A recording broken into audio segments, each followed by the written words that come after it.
another solo laner that can be swapped either top or mid lane. So these two solos could bounce back and forth inside of FlyQuest. We'll have to wait and see where that goes, but the Kha'Zix pick definitely going into the jungle there to deal with that Camille. We'll see if Santorin can pop off on that one and really make things happen. This is one of the premier carry junglers in the meta right now. It really is, yeah. And I think that when you think back to last year, a lot of the best games for Santorin did come on Kha'Zix, where he had some incredible carry performances. It's kind of funny, though, that we do see Pobelter actually taking Lissandra. Yesterday was Crown that played that, so today Crown is going to have his shot at trying to counterpick it. Power of Evil did bring out the Xerath yesterday against him.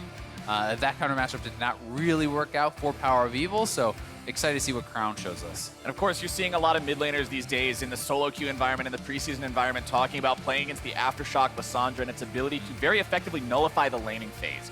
You're not going to get to pop off. You're not going to get to snowball and build a lead against Aftershock Lissandra. She's nigh impossible to kill.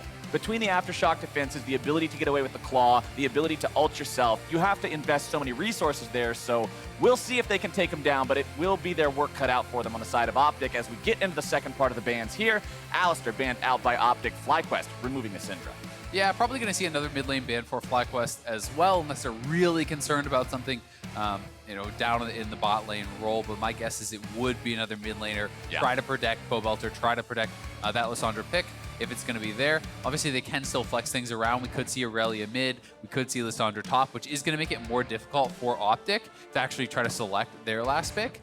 But we do have to consider Sion theoretically could be mid. We just haven't seen nearly as much of it, though. Over in the LCK, you do see that. And you will see FlyQuest actually pay some respect to the bottom lane of OpTic Gaming. They're deciding to ban away the Xayah, keep that one away from Asta, and the Zoe will be the pickup for OpTic Gaming. Yeah, very interesting. Zoe definitely does have the range advantage here. If you're going up against that Lissandra, you can look to poke it out, but Zoe can be fairly susceptible to getting taken down by Lissandra plus Kha'Zix, especially post 6. Zoe is very squishy, does rely a lot on how evasive she can be. The speed boost when you're popping your W, obviously the ultimate to dodge out of skill shots, but Lissandra ultimate plus an assassin jumping in on you can be very, very deadly. So we'll see how Crown is going to be able to perform on this. And JayJ going back to the Ornn support once again here. And we saw him have a lot of good ultimates and initiations with that previously. The range that the champion can initiate from to set up the rest of your champions, to allow the Irelia to go in with the Vanguard's Edge, to allow the Lissandra to make her way in there with the Glacial Path into that Frozen Prison. It's so easy for these guys to wombo combo that, and we'll see how OpTic Gaming deal with it. They will pick up the Sivir for AD carry, meaning you have some protection against that CC with a spell shield, but there's a lot of things you're going to have to shield against. Yeah, there is a lot coming out, and we will see how he's going to be able to perform. Piglet looked pretty good on the Sivir yesterday, so Asta having a really good game for himself, I believe, on Ezreal. Will have another shot to impress here in day 2 of the LCS. Sivir also, though, going to work well alongside the Sion, the Camille, the Rakan, boosting their speed with that ultimate, going to be allowing them to find more engage. And FlyQuest, while the composition certainly is quite a different look than what they ran yesterday, it's still a lot of going in. It still is a lot of engage. The Ornn, we can see Lissandra diving in, Irelia, Kha'Zix all jumping in. Kaisa has the ultimate to follow up there as well if they do land any of that CC. So both these compositions really do look like they want to go forward. Both teams are kind of trying to do the same thing, with maybe Zoe as the exception, who is looking more for poke. And that's what it comes down to. When you're both trying to play the same game, it's all who executes it better, who can set up the map in a way that makes it so they're the ones dictating the momentum, dictating the pace of the game, being the ones deciding, all right, this is where the next fight is going to be, because that gives you so many more advantages. When both sides are laden with these initiation tools, when both sides have everything in the arsenal to decide this is when we press the go button, it's all about who sets it up to just have that slight advantage that gives them the win. Yeah, that means lane phase, early jungle pathing can be so incredibly important. So we will see who is going to get the edge here. Will it be Santorin? Will it be Dardoch? And that's a fun matchup to see, Azael, because Santorin, we've talked about this guy, how he's had a lot of pop-off moments for his team, although he's never really been the guy on the teams he's been on in the past who's been given the credit for all the wins. Going up against Dardoch, who's always been a big fan favorite in the LCS, someone who people want to see play, they want to see him pop off. One of these guys, I hope they can manage to do it and really start getting something going this game. Yeah, I mean, Dardoch has a lot of fans. He's an explosive player. He's an explosive personality.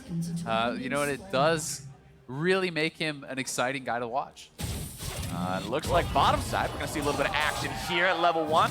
Turtle going to be forced back. Yeah, you're not really too worried about that one. No summoner's blown or anything there, but Turtle will have to take an extra journey home here. Just play the KDA song for a second, get on back to base, and everybody else will just be hanging out in the river, so no real time or energy lost there. Yeah, not too big of a deal. Will force out the ward defensively, but still not really going to matter. Pretty standard stuff for the level 1. I'm going to be excited to see how Viper does perform up on the top side against Allorim. You know, that is someone who can pair up very well with Dardoch to actually set up those ganks. Sion does have a lot of CC, a lot of slows. And if Viper gets behind on the Irelia, you can start to become pretty worthless in matchups like this, where Sion can just brawl with you, can just look to kind of face tank you with those base stats. And the interesting thing about this top lane matchup, I mean, these guys have played against each other plenty of times before in the Academy League. I mean, last season, they spent an entire year just going head-to-head against each other, and so a lot of experience, a lot of history between these two playing versus one another. We'll see how they can manage to make that happen here on the LCS stage. Red buff start for both junglers, and we'll see them path towards the bottom side there, at least for the side of Dardoch, as Santorin will go ahead and stay on the bottom side himself, clearing out the Krugs, which are worth so much EXP, so you want to take those out as quickly as you can. Make sure that you're making sure you have that quick cycle on the EXP, the best camp for that. And that bottom lane Scuttle Crab could be a point of contention. We'll see if Santorin wants to head towards it or if he just concedes that one to Dardoch. Yeah, also worth noting that there was a zombie Poro actually placed over by as Gate getting really low. Wow, level very 1, early flash. having to flash out, but they have their blue covered with that zombie ward, which is pretty smart placement for the level 1. Just an additional thing. They're going to know if Dardoch does come over there to counter jungle, so it allows Santorin to safely do a full 3-camp clear and know that Camille is not going to be waiting for him over in that brush. Right. So he can walk clearly over to the blue buff. But they may meet up here actually at that topside scuttle, because Dardoch is trying to go scuttle to scuttle. Santorin does have a level advantage though, so we'll see if Dardoch is going to be confident to do this. Dardoch has a blue buff while his opponent only has the red. Crown has the push both, but yeah, Crown has push. Level 3 versus level 2, level 3, and it looks like FlyQuest is going to decide this fight isn't worth it. They'll just concede the second Scuttle Crab as well, so good start there for Dardoch, making sure he controls both of those. Give him a nice little bit of a EXP and gold lead as he will continue to move in towards the jungle of Santorin. Bottom side, JayJ setting his time to go for a fight here yet again. Going to be taken very low. First blood over to the side of OpTic as Turtle now has to try to get himself out. Has to flash, heal still available, gonna be taken rather low here, but will not have to use the other summoner, and FlyQuest just go too deep. Yeah, JayJ just gets bursted down, or not very tanky, in those early levels compared to before, because you don't have the W shield anymore, so decides to try to go for this play. Does just have the QE. It's a really nice double knock-up, but ends up kind of just baiting them. As you see, he gets knocked up, both sides of the Boomerang Blade hit, plus the Ignite, and he just gets absolutely shredded. So first blood going on to Asta on this Sivir, off to a great start once again. Good recognition from the side of OpTic. They could turn that around so easily as well. There was no hesitation there to just go ahead and say, okay, Ornn's going in. Not sure why. Turn around and burst this guy down. Yep. Easy pickup. First blood over to OpTic. But the gold is still even between the two teams, because when you look at the farm, when you look at the actual economy of everybody, it's pretty even, slightly favoring the side of FlyQuest. So nothing too super worrying just yet. JayJ will have to be a little bit careful. Of course, Turtle not having the flash could be a signal for Dardoch to look towards bottom lane more here as well. Yeah, you can see Viper feeling pretty uncomfortable in this situation. He's actually just bleeding out some of this farm because he doesn't know where Dardoch is. He doesn't feel comfortable to actually dash in, not knowing if Camille is just out of vision right behind him. And we know that Dardoch is actually basing, but he's going to be giving up some of this farm. He's allowing it to push in, which is a really good spot for the Sion to be able to hold it just in front of your turret like this. Is going to feel really, really good for Allorim. I mean, when you're a Sion, you're not looking to get yourself any kills in lane. As long as you can farm up, get stacks on the W, build up that health, and transition yourself towards that giant meatball status in the mid game, you are perfectly content. And right now, that's exactly where Allorim is sitting, all tied up on the CS with his opponent. As Viper goes back to base, we'll have the TP to return there into the top lane. TP, of course, taking a hit. Recently, you see a lot of top laners in your solo queue games not opting for that anymore, but in competitive play, it's still such an incredible tool to have in terms of overall macro presence and ability to move around the map, both these guys will be wielding now. Yeah, I mean, it's so much, as you say, about the macro play, especially in the later stages of the game. If someone is in a side lane and your team is pressuring around Baron and you have Ignite, you cannot match that. It becomes very difficult to play around that. In solo queue, it's much more win-game style, and Ignite is incredibly powerful in that 1v1. So, you know, in competitive play, definitely seeing a lot more of the teleports, but, you know, Viper playing it out smart. He's a player that I think, you know, a lot of people weren't expecting as much from, and, you know, really did have a solid game yesterday on the Sion. Now bringing out the Irelia is going to have to kind of play the other side of that matchup, and really excited to see how he's going to perform on the carry here. Yeah, the carry is a much more interesting gauge of how well he performs too, because it's kind of what Hai said on the desk. Sion isn't the most intense champion, the one that you can demonstrate the greatest expression of skill with. Except on Sion Speedway. Except on Sion Speedway, of course. Your main job on normal Summoners Rift Sion is to walk up and get shot by everything so your teammates do not. However, on the Irelia, you have the opportunity to show off some fancy footwork, some outplay potential. So we'll see if his Riven days have him blessed with those sorts of mechanics. As OpTic move towards this first Drake, it's Gate finding a knockup down onto JayJ, who does still have his flash from earlier. Dardoch going for a long range engage. He's got the flash into the stun, and Gate will pick up the second kill of the game here for OpTic. Really nicely done there. Gate hitting the knockup, actually canceling out on the charge, and then Dardoch, despite having low HP, gets shielded up by Gate, goes in for the E-flash. They pick up a second early kill here on JayJ, and then they're going to be able to cash in on a turret plate. So really nicely done here in the early stages for OpTic. And as you say, Sion certainly is more forgiving, and another really big reason for that is simply you can just ult back to lane. It's almost like a second teleport, and that is one of the big reasons a lot of pros give for this champion being so forgiving in the laning phase, because you push him out once, he TPs back. You push him out twice, he's probably 6, he ults back to lane, right? And you can kind of cycle through that. So excited to see what Viper can get done for his team here on the Irelia. And as we look towards the mid lane here, you're going to see Pobelter just pushing things out, working towards getting that Proto Belt first item on the Lissandra, providing more burst, providing more clear opportunities even if need be, while the Zoe will, of course, be working towards the Luden's Echo, bolstering that one-shot potential that Zoe is just notorious for, and that's what you're going to see a lot of OpTic doing towards the mid-game, is fishing for the opportunities to make those trouble bubbles really sing. Yeah, definitely the case, and it is worth mentioning, you know, as we talked about in Champ Select, how vulnerable the Zoe can be to CC. That's why Crown is playing Cleanse. You know, not going to allow himself to just get locked up by one Pobelter ultimate and go down. Still is the potential to dive on and, you know, maybe get a root into an ultimate or something, some sort of chain to actually knock him down, but we'll be much more evasive with that. And especially if Santorin gets involved. We haven't really seen much out of Santorin yet. We only saw that almost scuffle over the second Scuttle Crowd, but considering he opted out of that, he's really avoided any sort of PvP content in the game for the first 8 minutes. Just going for that PvE experience, farming it up.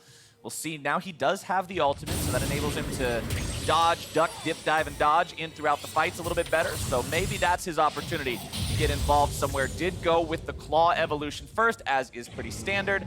So he'll have that extra cooldown on isolated targets. It makes it very easy to solo the Drake as well, but OpTic maintains control over the bottom half of the map pretty handedly, and they'll head back in there to the pit once again. Yeah, and I think what tipped them for this is simply that Crown is going up to take the blue buff, so they know this Fly, you know, is going to have both their mid laner and their jungler up on that top quadrant, passing over that blue buff, leashing it, so triggers them to start it up, and JayJ may be in trouble here again. JayJ once again moving up, trying to stop things, but he's way too far forward, and he's just more free money for the side of OpTic. I'm not sure what JayJ thought he was going to get done there, honestly. I mean, great, you see that they're doing the dragon, but you kind of already know that. They were on a ward, and he's by himself. He's not level 6, so if you show up, what are you going to accomplish with this? Your team is not there, so JayJ definitely going in too early. Will be going down once again. 3 early deaths for him on the Ornn, having a bit of a rough laning phase on that side. He's definitely going to need to clean things up here going into mid-game. Yeah, I mean, so they see them on the dragon, right? So he's moving up. But Crown is going to be first to move. You know your jungler's on the top side. You know your mid laner is still in mid lane. Asta is closer to you than your bot laner. You know, what are you really trying to accomplish there? Yeah. You know, maybe he just kind of lost track of where his teammates were. You know, the comms may have simply been, okay, let's collapse on dragon, and he wasn't really tracking where they were. But either way, will give up a kill. They do dissuade OpTic from finishing that dragon again, though. And the gold lead isn't too big, so about 1K. Not that big of a deal just yet. And as we crest the 10-minute mark, you are going to see that stopwatch come online for Dardoch. I've said it before, I'll say it again. I believe this is the single most important item to track in early game and early mid-game skirmishes in League of Legends. It can single-handedly turn the outcome of a fight, and you can see one available on both Dardoch and Crown.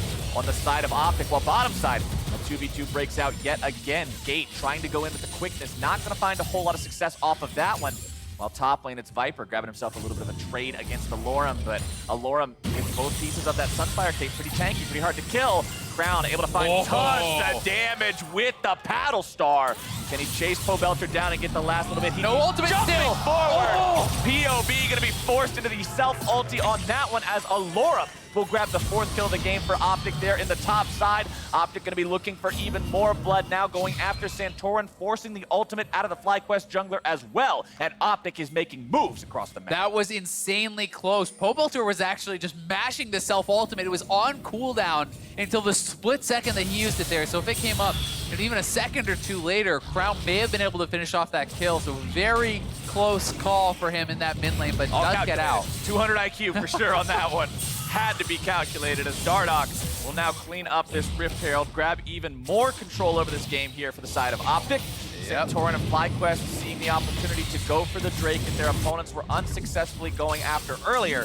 First Drake being Ocean is pretty useful, of course. It's not super early, so it's not like you're going to have it for the entirety of laning phase. 12 minutes into the game, laning will be ending soon.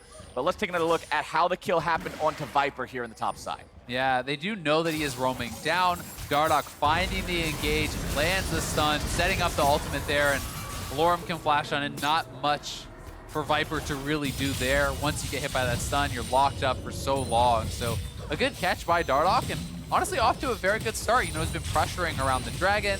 You know, certainly deserves credit for a number of those deaths that JayJ has received. Yep. Now catching out Viper on the top side as well, and that's going to put Allorim to his early Sunfire completion.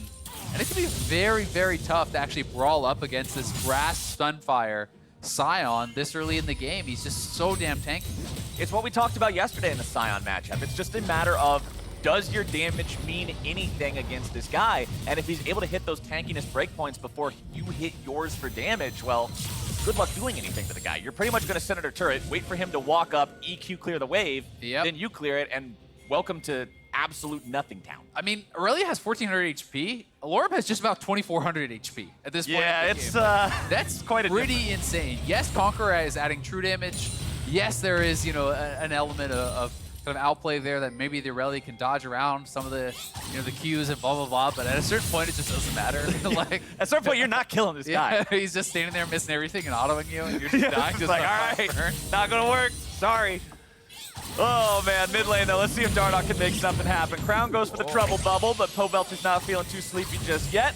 Battlestar is going to finish out clearing up the rest of the wave. Crown walking towards Santorin there in the rush. Going to take a little bit of damage, but Dardoch's going in, coming up from behind. Crown barely getting himself away for now. Is going to be forced to return to the location. Goes into the stasis. Not going to get himself away. Viper finds the first kill of the game here for FlyQuest. Really well played there from FlyQuest. Santorin in particular getting such a big chunk down that actually dodging out with his ultimate, with that invisibility, any of that return damage. So really nicely played. And despite the fact that Crown had a great stopwatch to actually avoid the Ornn ultimate, he does still go down.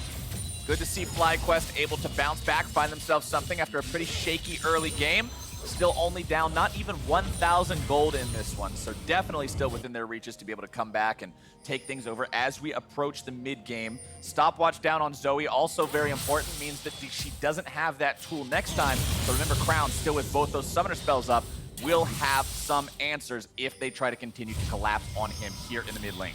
Yeah, it's definitely the case. No, I find Stopwatch to be so interesting because it's such a high variance item, right? Like, when used effectively, it can completely change the outcome of the game. It wins an entire team fight, wins an entire game, right? Exactly, and when used poorly, it really does nothing for you. So I really do like seeing this at pro level, seeing how well they can use it, and also seeing players be punished when they use it poorly, because you do sometimes see those fights where it's like 3v1 and the person just stopwatches, and you're like, well, what are you kind of doing there? A good stopwatch wins a game of League of Legends. A bad stopwatch gives your opponents 2.5 seconds to spam emotes before they kill you.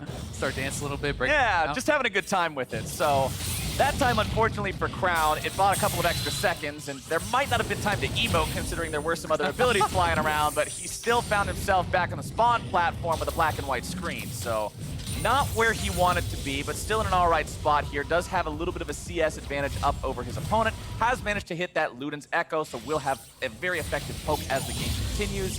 Santorin level 10 here on the Kha'Zix, Dardoch level 9. Both looking towards mid lane. And Dardoch's got to drop the Rift Herald. It's about to expire. So, you know, he has to channel it now. And, oh, Crown getting a huge chunk on Pobelter. May mean they're able to knock down this turret. Let's see. Shelly's strutting up. Kneel down, roar, charge. All right, takes it pretty low. Low's not quite going to do it, though. Santorin wants to move up and try to stop this, prevent this turret from being taken for free. Crown's trying to make sure he can't accomplish that objective. More members from OpTic coming around now. You've got Gate hanging around. You've got Allorim off the side. You've got Dardoch looking to go in. Pobelter going to CC him. Stasis coming out there through the stopwatch. Ornn is sounded. Dardoch knocked up into the air. Viper coming around from the side. Going to be intercepted from Allorim. Gate goes in with the quickness. Able to find the knock-up on the JayJ. Takes him very low. The Ignite will tick in for the turn and burn. It's Gate getting the kill. 4th death of the game for JayJ. Really nice force there from OpTic. They drop the Rift Herald. All 5 members show up. They're able to force down the turret, and that was a great stopwatch from Dardoch. You actually heard the animation coming out from Pobelter's ultimate, so he was able to actually cancel the ultimate cast there from Pobelter, avoiding Lissandra ult, allowing himself to get out. They get a kill, they get the tower, and OpTic gonna feel great about that series of plays. That's a good stopwatch.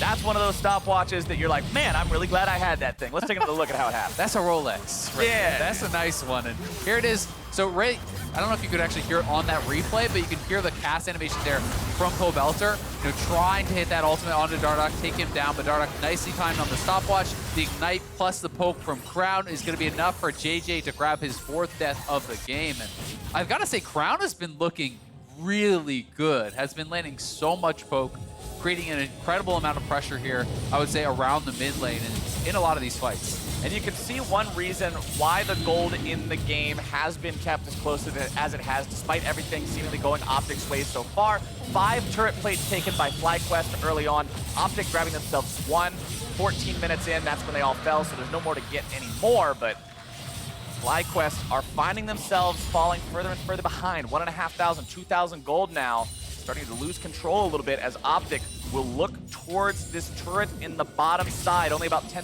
HP left on that one. Asta and Gate gonna push up, look to maybe put those last couple of hits on it. 1, 2, 3, it's out of there, and that is a 2-0 turret lead for the side of OpTic Gaming. Yeah, things looking really good. The top lane turret is also very low, and they have the Mountain Dragon, so not gonna be too hard to knock that down if Allorim can get up to it.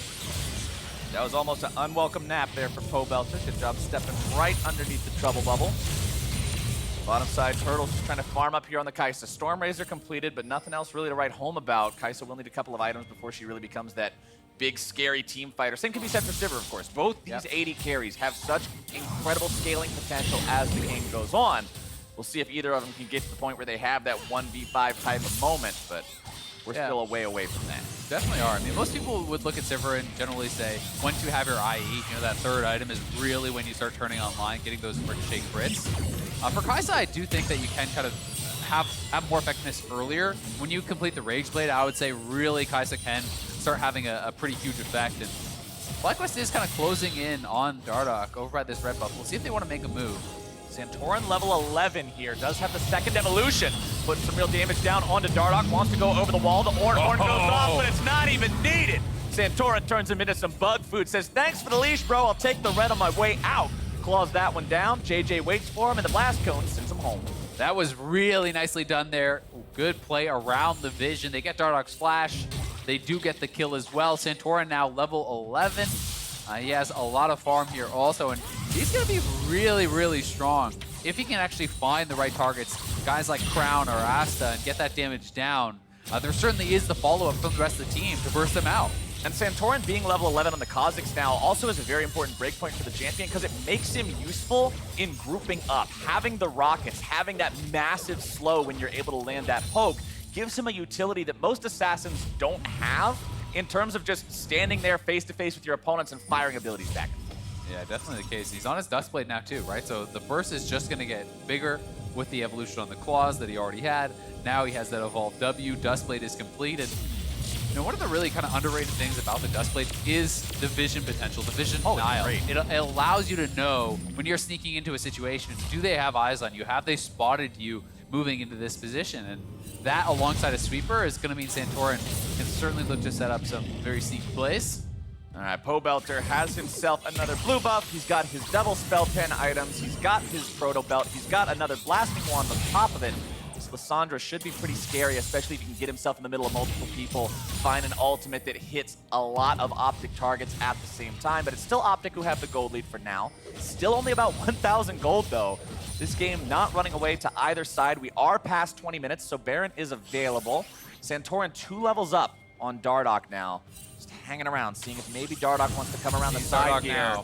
If Dardoch walks too close to this rush, things could turn nasty real quick. But instead it's Santorin, who's going to be read like a book. The paddle star's coming in. That's a paddling. Dardoch takes the kill. Crowd just read that completely. The blind.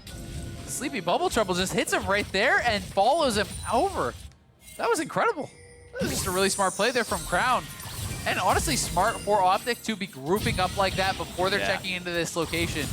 You see that mistake made a lot of times where players, you know, are getting overconfident. They walk in by themselves, and had that been Dardoch by himself, he would have probably died to Santorin. Instead, it's a 3-man squad. They get a free pick, and JayJ's ultimate is down trying to defend Santorin. So, really nice play here from OpTic, and their teamwork, again, really looking to impress. Hear that, ladies and gentlemen? The next time you're playing solo queue, take a lesson from OpTic Gaming. Instead of typing WTF Kaisa OP, ask your teammates to check that brush. Your teammates aren't going to help you. Ping them until they do. Very important. Okay. FlyQuest have now found themselves in a spot where once again, OpTic seem to be in control. About 2,000 gold ahead, shoving the waves up. You can see some wards being placed down, especially in the top side of the jungle here of FlyQuest. OpTic saying, look, man, we got Zoe, we've got a Camille, we've got plenty of tools to pick these guys off with. Let's make them afraid to go into their own jungle. Yeah, and post 20 minutes, you have a Mountain Dragon. You can start to play around that Baron, but they're looking for a flank here. This is a very deep TP coming in here from Viper. Is this the collab that FlyQuest need? Pobelter going in, looking to find the Proto Belt into a 3-man room. POB has the initiation. TP also going to be coming in now from the side of OpTic. Off the side, can the health bars be evaporated in time? Viper's going to be taken very low. It's Dardoch already taken down. Santorin coming in, cleaning up yet another. Allorim at half HP. He'll tank as long as he can, but FlyQuest have already won the fight. Crown's going to try to provide some artillery fire, but OpTic have to retreat. Nicely done there from FlyQuest. The long TP play comes in from Viper. They do get the 2-for-1. But the rest of the OpTic members are able to escape. So Gate and Dardoch go down. Viper gives up his life, but does pick up another kill in the exchange. And both these teams so evenly matched thus far. Really, really closely played. You've got to wonder if maybe Allorim should have TP'd it in earlier, though. You know, this is a pretty late TP. He's only starting now after everyone has already been fully engaged on it. They had some warning that the TP was coming in, but a great engage regardless from Viper. They're able to knock down the first, almost able to get out there, but not quite, as another kill will go the way of FlyQuest.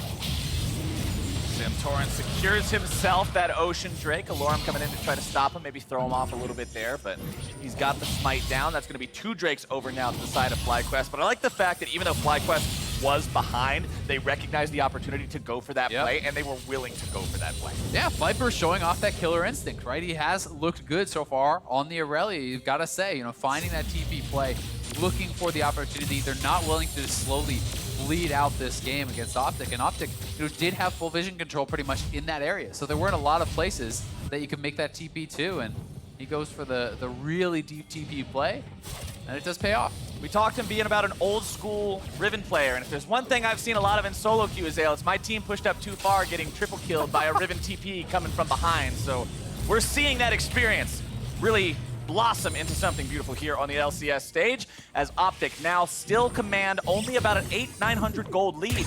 24 minutes into this game. It's anybody's match for the taking. Stopwatches, 1, 2, 3, line them up, count them all. It's FlyQuest who have these tools in their pocket now ready to go. We've already seen them be used by the side of OpTic.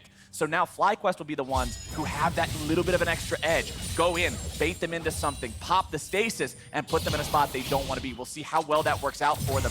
The Rage Blade also completed on the Turtle. There's that power spike you were talking about. And it's at such an important part of the game, right? Because at 25 minutes, the next fight if you win decisively, often means Baron, can often mean an inhibitor. These sorts of big objectives are now on the field. So those 3 stopwatches can really pay dividends. And you've also got to note, double Ocean Dragon against the Zoe is going to mitigate a lot of the poke from Crown. If you cannot follow up and actually fully kill someone off, they're going to be regenning very, very quickly. FlyQuest will try to maintain control over their topside jungle, but OpTic, once again, heavily investing into a lot of wards, multiple control wards being placed down here, moving in, taking the blue, shoving up the mid wave before they do so. So FlyQuest cannot respond in a decent fashion, and that means that OpTic will earn that blue buff for themselves. Pobelter on the bottom side, he's got the TP available, which means he's going to be the split pusher. He's the guy who has the ability to join the fight even from across the map. Allorim will come down to try to answer that. POB wants to put some turret damage down. Yeah, I mean, this is the advantage that they kind of get. Yeah, Crown paid the cleanse stacks, right? He did actually grab that summoner to stay alive throughout the laning phase to make sure he didn't get picked on by Santorin and Pobelter. But now they're going to have one less TP to actually answer in the side lane. They don't have, you know, a spellbook TP additionally to grab. They don't have an Ezreal TP or anything like that. So they're going to try to have to force here, and they're trying to get this TP out of Pobelter. OpTic saying, all right, let's do the Baron. Let's make this be the bait that forces them into this rotation. But Pobelter is not going to take that bait just yet, staying in the bottom lane, not using the TP. Rest of the team saying, don't worry about it, it's fine. They can't actually take this. And that means now it's OpTic who still have to answer Pobelter. Yeah, this puts OpTic into a pretty awkward spot, and if multiple people do go back and actually answer, then FlyQuest can move in and reestablish the Baron vision for themselves. So look to see them do this. They now see Allorim on the backside. We'll see if they want to try to move into that area as a team. Not just yet, as OpTic still does have a tremendous amount of vision on that side of the map. You take my blue, I take yours. Pobelter following the laws of the jungle here, securing that objective from his opponents. You can see the Sterix gauge completed on the side of OpTic there for Dardoch. Used to you would see the Camille's go for the Warrior, Tiamat, Trinity Force, sort of like more carry style build. These days Sterix gauge seems to become the more popular option as it's just, I can't carry if I'm dead, so why not pick an item that makes me be dead less? Yeah, pretty important. In competitive play, they're not getting to power farm as often, right? They have to cover lanes, they have to play around vision, they have all these other responsibilities. So, you know, Tiamat also made more expensive, so that early buy is harder to pull off. So those things kind of in combination just make this a smart, efficient build and something that most of the players are looking towards. OpTic still controlling this top side of the jungle here for FlyQuest. The battle for Baron vision is eternal post 20 minutes. Neither side wants to allow their opponents that 20-second window of darkness to sneak it away, especially when you've got so much damage potential on both teams. I mean, you've got Camille and Sivir, you've got Sion with his max HP shield that he can detonate, and on the other side, you've got Kha'Zix and Kaisa, two of the best Baron takers in terms of damage that there are. So both sides have to be very respectful here, not allow the other to really get too much control over that upper river. Let's take a look at the summoner spells. It's 5 flashes available on the side of FlyQuest. Same can be said for OpTic, so this next team fight is going to be pretty crazy.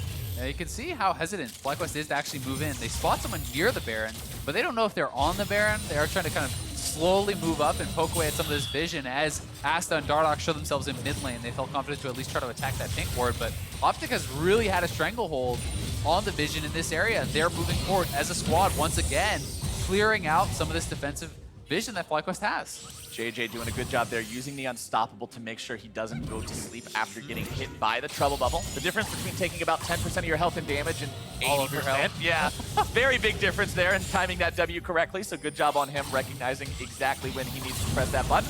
Crown going forward, trying to find some more damage here yet again. Unstoppable once again going to be procced. Viper wants to try to go in here. The Ornn horn's going to be sounded. Looking for the knock-up, able to find it onto Crown, but can they go any further? Vanguard's Edge coming out. Crown getting himself away for now. More damage coming through. Redemption channeled now as the stun comes down and Dardoch is gone. But it's going to be a 1-for-1 trade. Viper falls as well. Allorim into the back line, trying to chase these guys away. But OpTic health bars are low. They cannot follow their frontliner. Yeah, it is the 1-for-1, though. Very close trade. Gate going to use that redemption, actually heal them back up.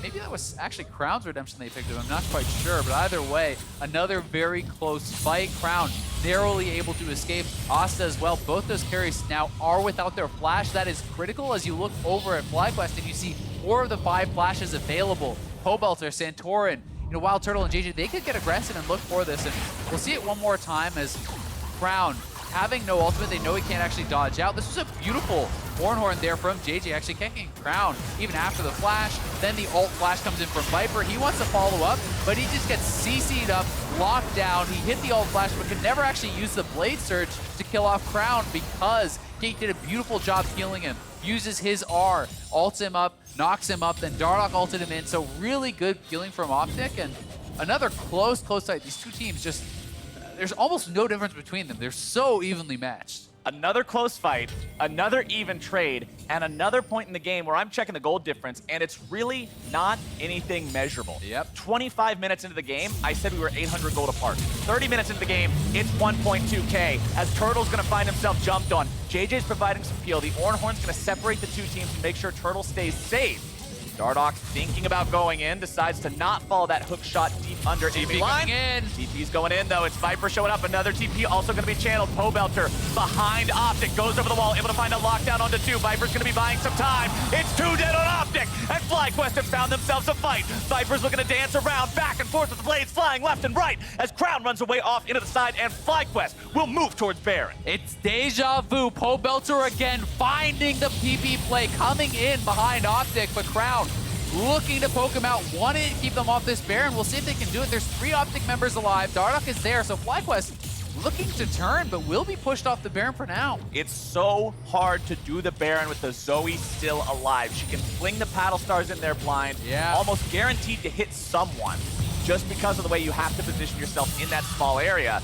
And that means OpTic, although they lose the fight, they avoid a big penalty for doing so. Let's take another look at how FlyQuest set this up. You know, this is off the back of the flash ult being used by Rakan, so double TP comes in behind. And look at Pobelter kind of playing this game of chicken.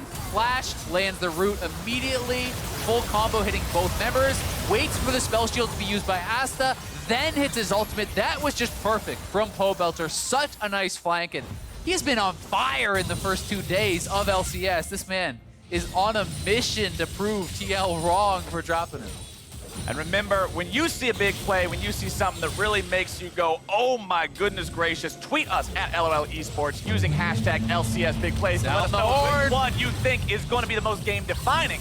As the Ornn is sounded yet again, but Asta with the spell shield going to be blocking that one up. They're looking if they can engage onto Santorin, not going to be able to find him just yet. Stasis coming out for Viper, protecting himself with the Vanguard's edge as well. Damage return now onto the OpTic lines. Allorim taken very low, stunned up front, down. Pobelter, the man who takes him out. Allorim will try to rampage, but a dead body's only going to go so far. He'll fall now again, turned into an ice zombie. Santorin barely getting away from the Zoe. It's a 1-4-0 going the way of FlyQuest. Crown trying to save him on the back of that fight with all that poke, trying to get a kill for themselves, but Viper again creating so much space, and the use of the stopwatch was massive, despite the fact that he's much less tanky than Allorim.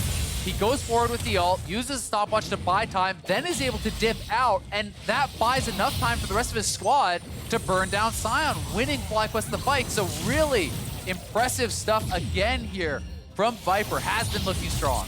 Viper on this Irelia has had some very quick feet, some very good moves on this champion, and that's what his fans, the people who knew him as when he was a solo queue player, when he was that Riven one trick, then as he moves into Academy, yes, he gets to play Riven, but he also starts to dabble more into the real meta champions.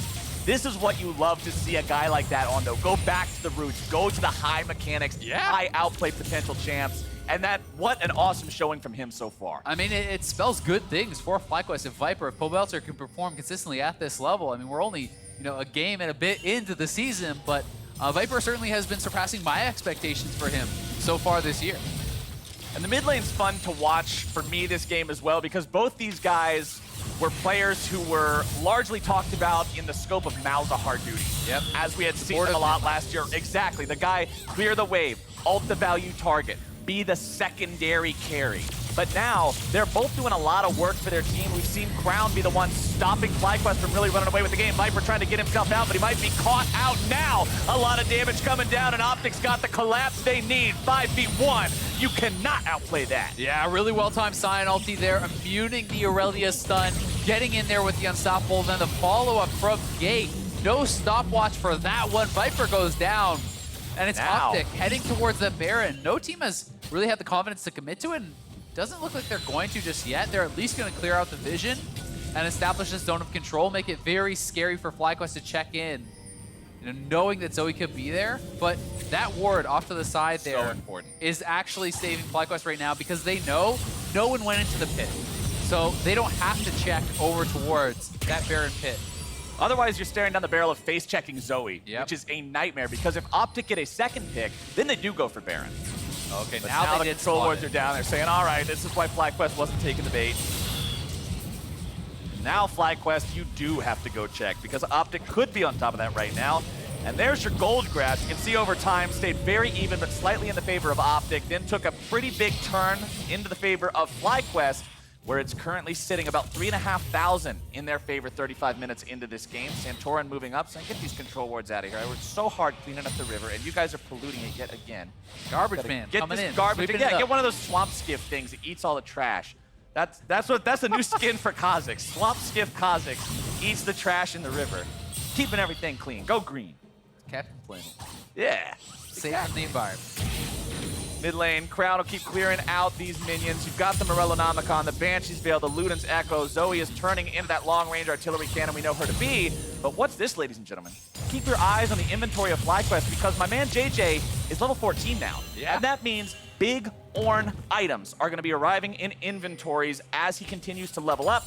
He's already got himself the enhanced redemption. He's got his mid laner, the enhanced Zhonya's. I don't know the names of these items because I don't normally see them. Zhonya's Paradox have just come through. The Zhonya's Paradox and the Salvation online for these two players, and it's only going to get more extreme. Remember, these items do give you a very nice extra bump of power. Yeah, I mean, you can look at it like a, as we're going to see Engage here in the mid lane. JayJ trying to get himself away, goes after the flash, but they're not looking for him. They're looking to go for WildTurtle, barely getting himself out of that when the Ornn Horn's going to be used for the counterattack as now it's FlyQuest. Santorin looking to make their move. Santorin behind, Viper on the flank. Turtle's still going to be kept alive. Put to sleep, but JayJ's blocking. Santorin is knocking right on the front door of OpTic. They found both of the bottom laners. Turtle's going to fall now as well. It's a double kill over to Santorin. He's got Crown, and Pobelter secures the kill in the gate to make this a 1-for-3. It's FlyQuest with the win. Turtle and JayJ delay that so long. The rest of the FlyQuest squad comes in, and now FlyQuest are onto the Baron. This is guaranteed to be theirs.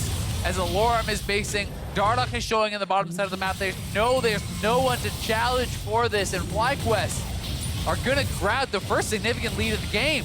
FlyQuest have got themselves one hell of a reward for an impressive turnaround on a fight that looked like it could have gone very bad. And JayJ did a wonderful job protecting WildTurtle here. Let's take another look. Yeah, he really did. Turtle retreating back as far as he can. The Salvation was dropped. The healing not quite grabbed there by WildTurtle, but he does have the ultimate. He decides to re-engage. A Crown, at least for OpTic, was able to pick up one more kill, but the flank had come in from FlyQuest. They are able to surround them from all sides. Viper, Santorin, Pobelter collapsing in, attacking from all angles and picking up kill after kill after kill. And we are seeing more of these Ornn items come through. So it's not just, you know, the 7,000 or so gold lead that we have there. You have to add in another, 2K or so just in additional stats from those upgraded Ornn items. He's now at 15. He has upgraded the Infinity Edge. Molten Edge. Molten Edge, yeah. So, I just looked at that 2 seconds ago. that counts. It still counts, exactly. I knew it before I had to say it, which is the important part. Is Allorim is now finding himself eating a little bit of damage here, but that's a 5,000 HP Sion. You don't really catch him out as much as you hit him a couple times and say, well, we tried. Pobelter will continue pushing up here in the mid lane with the Baron Enchanted minions.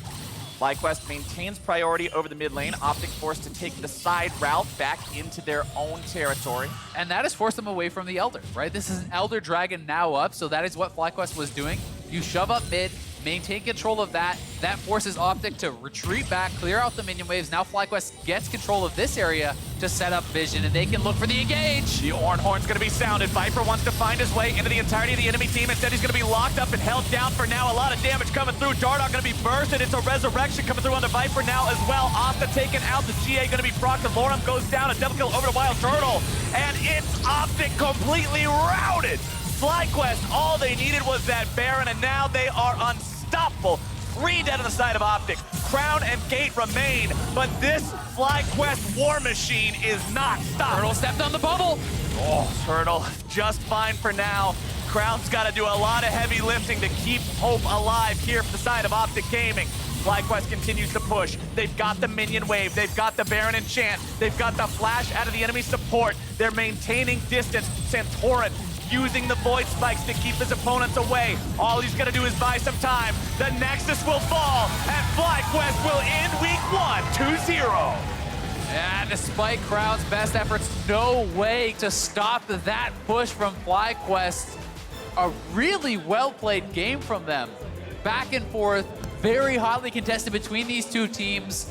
FlyQuest, though, are looking good, starting out 2-0. Pobelter, a deathless game, critical TP flanks there, and really the whole team did perform. So impressed with especially the top side of the map from FlyQuest. Viper, Santorin, Pobelter always seem to be attacking those team fights from the right angles, coordinating very well, and Viper did an incredible job actually buying time throughout these fights. Now, he seemed to create more time and take more space than the Sion. Yeah, and I also want to give credit where credit is due, because at the beginning of the game, I was not convinced by JayJ. He had a very rough start to the game. I said he really needs to fix things up, get his head on straight once the mid game comes around, and he did. His initiations were on point. He made sure that he was always hitting multiple people, or at least the people who mattered the most with the ultis. I think FlyQuest once again today displayed a very important factor in being an elite team in competitive League of Legends, just like day one, and that is team play. This wasn't 5 guys who happened to be playing on the same squad making things happen because they're individually talented. This is 5 guys who are all individually talented and work together as a unit. Yeah, I'm really, really impressed. I mean, as you say, JayJ started out 0-4, ends 1-4-13. A damn good turnaround from him, and FlyQuest have got to be really happy. And for more on that 2-0 start, Avli is standing by with FlyQuest mid laner. Thanks, Flowers. Pobelter, congratulations on the win on that game, but I want to draw the attention to a specific play that you had yesterday and that Viper had today. Yesterday versus Golden Guardians, you pulled off like this sick flank around the top lane with your Galio, and then today, Viper pulled off almost that exact same flank with Irelia. So are these plays that you guys are practicing in scrims for the big stage? Yeah. How hard is it to replicate them on the big stage, I should say? Well, yeah, I think in practice, we've been a team that's been very good at collapsing and having really explosive team fight engages. I think that's definitely one of our key strengths as a team. So it's cool to see something that we're good at in practice translate to stage for sure.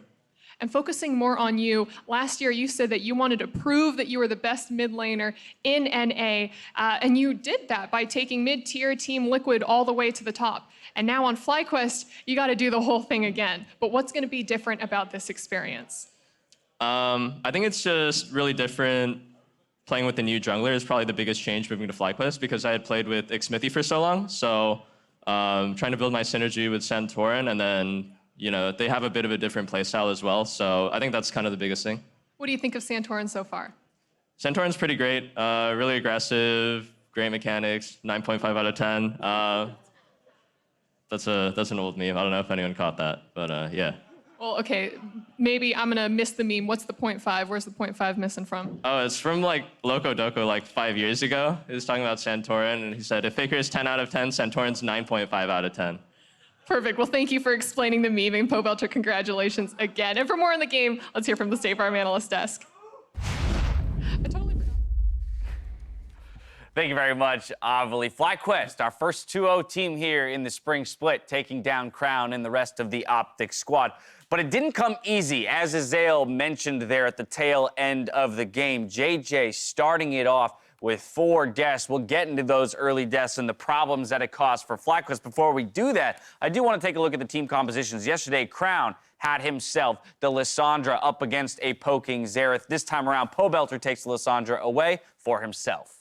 Yeah, and I think overall, I still really like the team comp FlyQuest went for. It's not quite as tanky as the one from yesterday, but it still has a ton of agency and playmaking. Irelia can make plays, Lissandra can make plays, and they have the Ornn from yesterday as well. So all around, I really like their team comp. OpTic works pretty well as well. They have a lot of engage tools. They just don't have a ton of follow-up, and they're much more focused on pick. Right, so a bit more information on that is, so the way that FlyQuest wants to win this game is that they can push up the side lanes because they have double teleport and then look for a TP flank. So you saw in that game, there's 3 different times where they flank them because they can get out to the back line and they can't do anything about that. Whereas on FlyQuest side, for them to win, they have to bring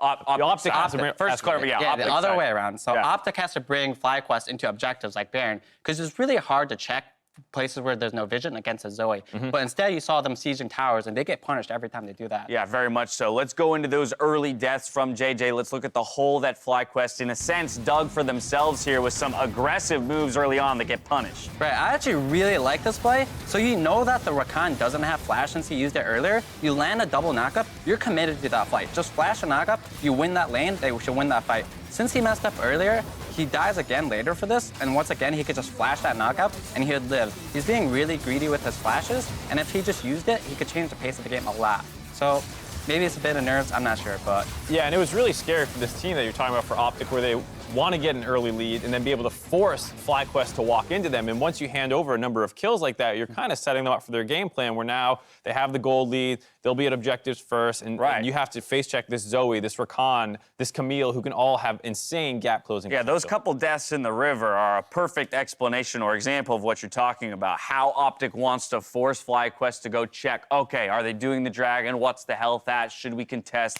Next thing I know, I've walked into 3 people and I'm dead. But that kind of fell apart when FlyQuest got to the point in the game where they could set up plays. As Pobelter talked about, he thinks one of the strongest aspects of this team is their ability to start fights and collapse on plays. Here's your first example. I actually really liked this fight. I think it could have been a bit better had Pobelter just waited like about 1 or 2 more seconds. The Ornn ulti was coming up and Irelia was a little far. So the general execution here is what FlyQuest wants to do. They TP in from behind, they take a fight, and they take a flank. This happens again. The backline on OpTic has nothing they can do here. They're too far in the lane, they're not in the river, and they're taking a fight where their backline is getting obliterated every single time. That one was super nice by Pobelter as well. Don't be greedy trying to claw over and save your flash. Just go for the instant flash W, because you know both backline members are together. So I really liked how Pobelter played that second fight. Right. And I think it kind of started getting into the minds of OpTic, where like every time that they were pushed up in a lane, suddenly someone's TPing behind them. And it felt like they started to get a little gun shy about like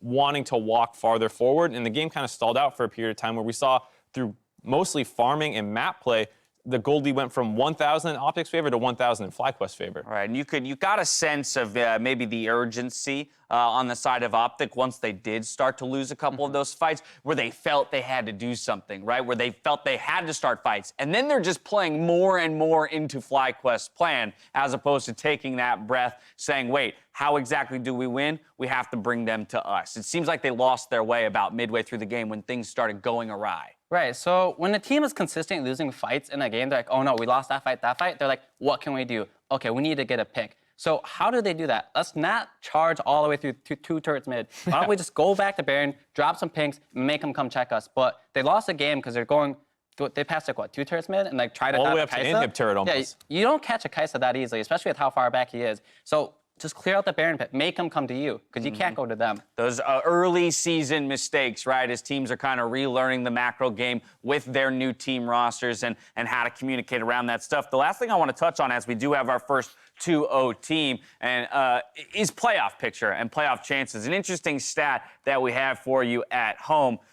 Teams that have started 2-0 in week 1, 91.6% chance of making it to the playoffs. And I don't think that looking at this FlyQuest 2-0 is a team that they're going to break that rule, because they are so good in the mid to late game team fight coordination that, like, I don't know who the bottom teams are in the league right now. I think jury's still out, but FlyQuest is a team Not one of them. Not one of them, and they play so well as a team that those uncoordinated teams that can't really close games out, FlyQuest will find fights and win. So I'm very confident after this weekend that FlyQuest is looking like a playoff contender. What about for OpTic? They're 1-1, but they had a solid win yesterday, had a good lead here, just couldn't quite close on that lead to go 2-0 themselves. Right, so to be fair to them, they do have 4 technically subs, right? They have 4 players from their academy team. So whether this is going to be their main team or not, we're really yet to see, right? So I wouldn't make any judgments on them. Let's wait to see their main roster, and let's see it go from there. Only time will tell. We're stepping away. When we return, it's Cloud9 versus 1.